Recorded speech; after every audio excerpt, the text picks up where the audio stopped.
पेड़ के नीचे मकई के दाने भूनने की भट्टी लगाई हुई थी। दूर दूर से पक्षी अपने मकई के दाने गोरी कव्वी के पास लेकर आते और गोरी कव्वी उनमें से आधे दाने चुरा लेती और आधे भून देती थी। गुड़िया बेटी, मैंने मकई के दाने निकाल दिए हैं, आप जाइए और गोरी आंटी से दाने भुनवा लाइए। मम्मा, मैं अपनी सहेली मीना को भी साथ ले जाऊं? हाँ हाँ, ले जाओ। गुड़िया दानों की टोकरी लेकर घर से उड़ती है और अपनी सहेली मीना के पास जाती है। मीना, आप मेरे साथ आ जाएंगी? मैं गोरी आंटी की भट्टी पर जा रही हूँ। जरूर, मुझे अच्छा लगेगा, चलिए। फिर मीना और गुड़िया दोनों दाने लेकर गोरी आंटी के पास चली जाती हैं। वहाँ कबूतर का बेटा कीकी भी अपने मकई के दाने लेकर आया हुआ था। मेरे दाने तो भुन गए, मैं तो जा रहा हूँ। गुड़िया, अब आपकी बारी है। आंटी, ये दाने भुनकर थोड़े रह गए हैं। नहीं नहीं कीकी बेटा, तुम्हें ऐसे ही लग रहा है, दाने पहले भी इतने ही थे। फिर गुड़िया की बारी आती है। गौरी गुड़िया की टोकरी उठाती है। गुड़िया गुड़िया, वो सामने देखो, चील बैठी है क्या? गुड़िया और मीना दूसरी तरफ देखने लग जाती हैं और गोरी आधे दाने अपनी टोकरी में डाल लेती है। नहीं नहीं आंटी गौरी, वो तो तोता है। बूढ़ी हो गई हूँ ना, अब तो पास की चीजें भी दिखाई नहीं देती। गौरी दाने भूनने लगती है। गुड़िया और मीना आपस में बातें करने लगती हैं। थोड़ी देर बाद गोरी गुड़िया को दाने भूनकर टोकरी में डाल देती है। ये तो बहुत थोड़े हैं, लेकिन हमारे दाने तो ज्यादा थे। गौरी आंटी, ये तो आधे से भी कम है, टोकरी यहाँ तक भरी हुई थी। जाओ जाओ, चली जाओ, मैंने कौन सा खा लिए हैं तुम्हारे दाने।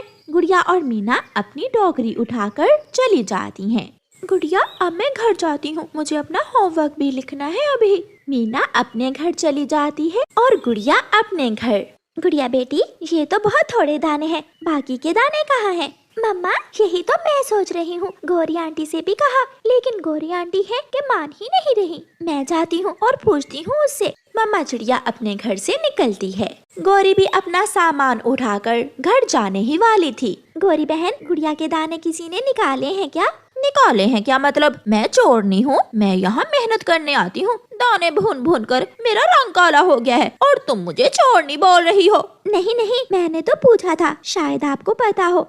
ऐसे ही कुछ दिन गुजर जाते हैं और फिर एक दिन बुलबुल अपने दाने लेकर गोरी कव्वी के पास आती है। बुलबुल बुलबुल, कल मैं जा रही थी कि मुझे उस सामने वाले पेड़ से मीठा अमरूद मिला था। कौन सा? वो जो दूर है। बुलबुल का ध्यान जैसे ही दूर अमरूद के पेड़ की तरफ जाता है, गोरी कव्वी बुलबुल के आधे दाने चुरा लेती है। जब गोरी कव्वी बाकी के दाने भूनकर बुलबुल की टोकरी में डालती है तो बुलबुल रोने लग जाती है। कव्वी कव्वी, काली कव्वी, मेरे दाने तो ज्यादा थे। मोटी बुलबुल, चुप करके भाग जा यहाँ से, वरना मार मार कर टांगे तोड़ दूंगी तेरी। तू चोरनी है, मैं बताऊंगी, मैं सबको बताऊंगी। गोरी को गुस्सा आ जाता है और गोरी कव्वी बुलबुल को मारने लगती है। कबूतर और चिड़िया आकर बुलबुल की जान बचाते हैं। अब दोबारा ऐसे कहना, चोरनी चोरनी, तू चोरनी है। ऐसे कहते हुए बुलबुल वहाँ से भाग जाती है। गोरी, बुलबुल ने सच कहा, तू सच में चोरनी है। तू चोरनी है, सबके दाने चुराती है।